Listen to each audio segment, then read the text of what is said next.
Toda estrategia de exigibilidad de derechos debe incorporar el uso del sistema internacional de protección de derechos humanos.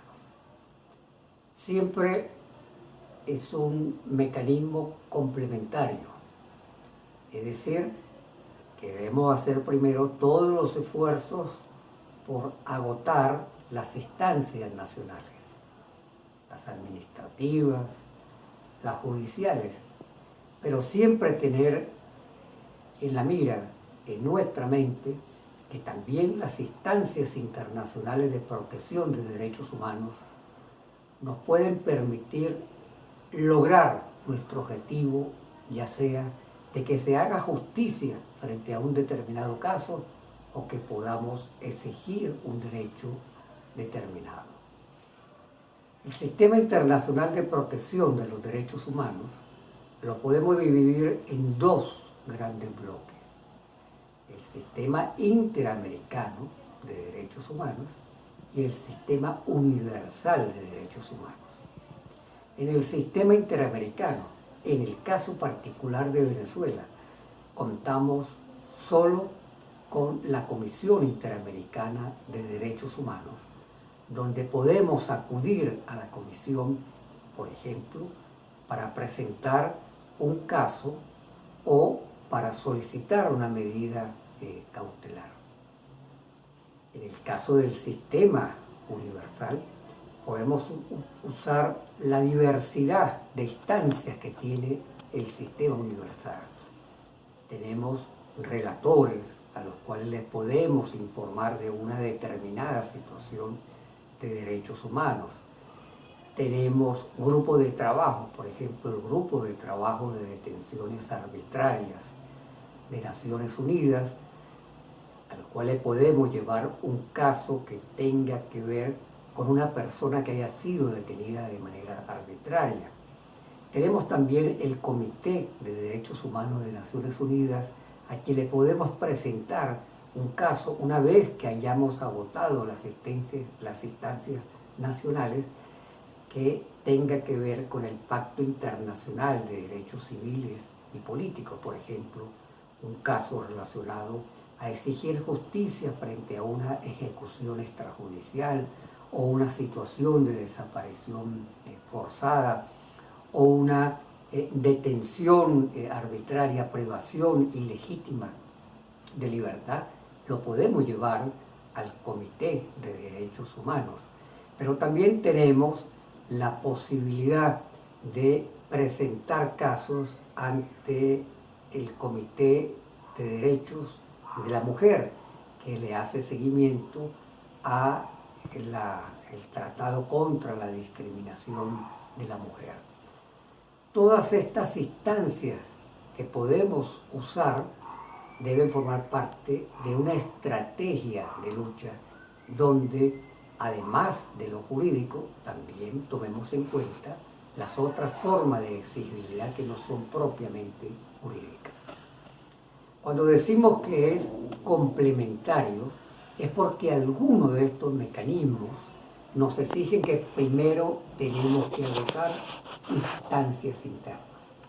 Por ejemplo, antes de acudir al Comité de Derechos Humanos de Naciones Unidas para un caso, por ejemplo, de ejecución extrajudicial, nosotros tenemos que haber avanzado en poner la denuncia en el Ministerio Público, en la Defensoría del Pueblo, que el Poder Judicial haya iniciado el proceso de investigación.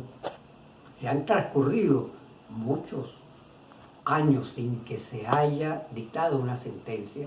Nosotros pudiéramos usar el mecanismo excepcional de que se ha agotado el tiempo razonable para que se hubiese tomado la decisión. Entonces, esto de agotar los recursos internos también es relativo, pero en principio debemos acudir a las instancias nacionales. Hay mecanismos que no requieren agotar los recursos internos. En materia laboral, por ejemplo, podemos acudir frente a una violación de libertad sindical, al Comité de Libertad Sindical. Solamente pueden acudir las organizaciones sindicales frente a una violación a la libertad sindical y no se requiere agotar los recursos internos.